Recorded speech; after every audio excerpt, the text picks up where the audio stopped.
Now we move over to the Indo-Pacific, where China is prepared to enhance its collaboration with the United Nations to jointly promote a more just and equitable international order. Chinese Premier Li Qiang stated during a meeting with UN Secretary-General Antonio Guterres on the sidelines of the June the 17th BRICS summit. Li praised the United Nations for its crucial contributions over the past 80 years in maintaining global peace and fostering shared development. Noting growing global instability and uncertainty, Li emphasized that the UN must assume a more effective role in addressing these challenges. He highlighted that the vision of building a community with a shared future for mankind and the three major global initiatives put forward by President Xi Jinping align closely with the UN Charter, showcasing China's firm commitment to multilateralism and support for the UN's mission. As global affairs become increasingly complex, Li underlined the importance of defending the UN's authority. He affirmed China's support for the UN's central role in global governance and pledged to work with all nations to uphold genuine multilateralism and advance the UN's goals. We're now joined by Andrew K.P. Lung, who's a China strategist, and he joins us live from Hong Kong. Thank you very much for joining us, Andrew.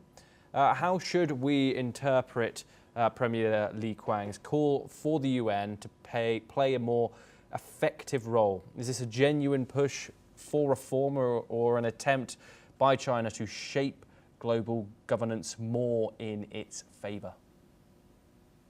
Well, first of all, I'm now in London. No, I'm not Hong Kong. I'm in Apologies, London on holiday. So I'm speaking in a park in London.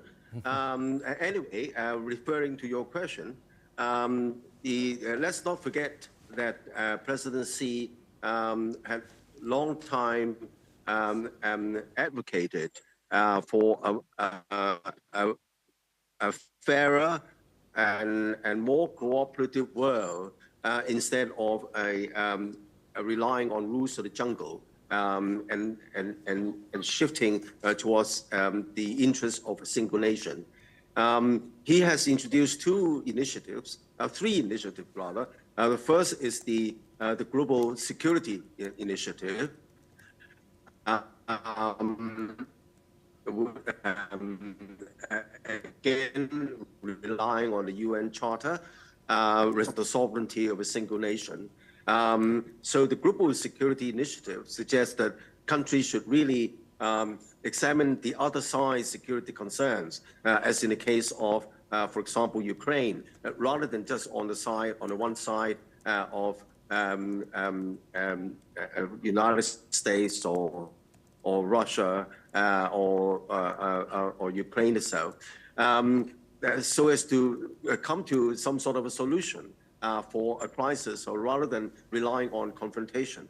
The other initiative is called a Global Development Initiative, which means that at the end of the day, countries have got to struggle to feed their people, to grow the economy, to maintain stability, where countries are greatly affected by common concerns like climate change, like AI, lots of opportunities for countries to cooperate. And in cooperation, there are bound to be conflicts, and these conflicts must be resolved under the UN Charter.